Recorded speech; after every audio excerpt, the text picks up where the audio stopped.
Dubai's airport keeps on growing.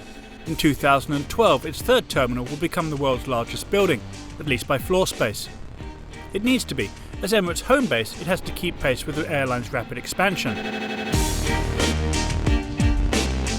This year alone, it has ordered $25 billion worth of new planes.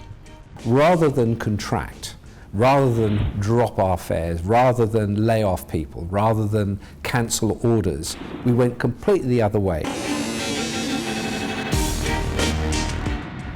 Emirates did, however, cut unit costs some 17%.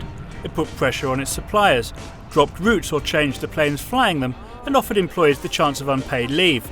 Dubai's airport also operates longer than its European counterparts, and its planes are in the air up to 18 hours a day.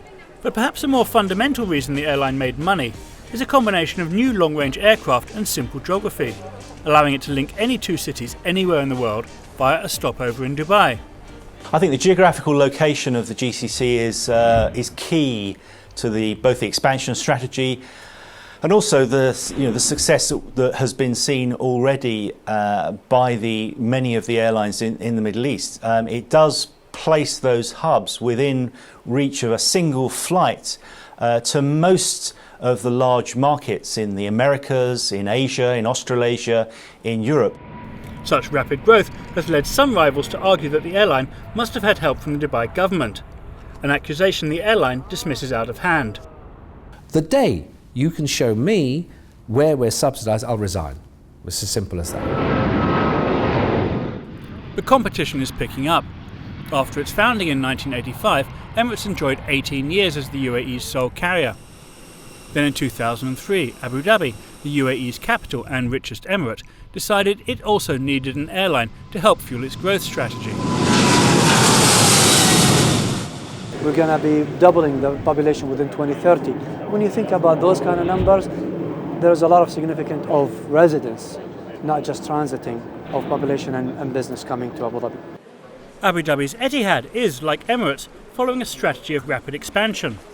What we've seen is an 11% increase for the first half over the same time last year. We also took 11 aircraft in the second half of last year too. At present, Etihad is still losing money and is reticent to release figures. But its CEO says that this will soon change. We're targeting to break even at the end of next year and to move into profitability. Profitability that escapes the established carriers of Europe. Lufthansa was down $135 million in the first half of the year. BA lost $250 million last quarter alone. And Air France KLM suffered a staggering loss of nearly $2 billion in the last year. The volcanic ash cloud may have played a part, but the main reason the legacy carriers are suffering is simply legacy, while those from the Gulf have been able to start efficiently from scratch. The performance of airlines in the Middle East is certainly helped by the fact that they were greenfield setups. They weren't hampered by the legacy working practices and systems that many of the larger European airlines are struggling to deal with, and we're seeing lots of labour disputes in Europe at the moment, which are really the result of those legacy practices. Some airline analysts also believe Europe's taxation policy is playing into the UAE's hands, since someone flying from, say, Asia to the United States can just as easily stop over in the low-tax UAE rather than London and avoid the extra charges. If we have, as we do, taxation on the environment, people might want to avoid coming to the UK to change airplanes, and you can avoid that by going through a carrier in the Gulf. And there could be some more turbulence on the horizon, with the extraordinary growth of the UAE's airlines raising the issue of overcapacity, a common feature of the airline business. Well, in the airline industry, there's always a problem of overcapacity. It's an issue that has really held profitability down ever since the industry started in its full commercial form. Dubai is already building a second airport which will funnel 160 million passengers through the Emirate.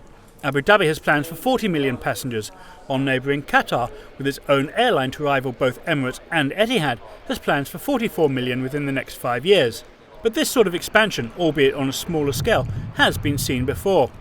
Probably asked that same question in Asia in the 1970s when you saw the Asian hubs being created with Cathay, with Singapore, with Malaysia next door to Singapore. There will never be a question of capacity outstripping demand. for Emirates. In truth, with what we have ordered and will order, we are still short of capacity, even when all those aeroplanes are in place. When talking about the Gulf, there are no certainties, but as the centre of economic gravity shifts further eastwards, there are, for example, 2 billion people within 4 hours flying time of the UAE, it seems that the new breed of carrier is now cleared for takeoff.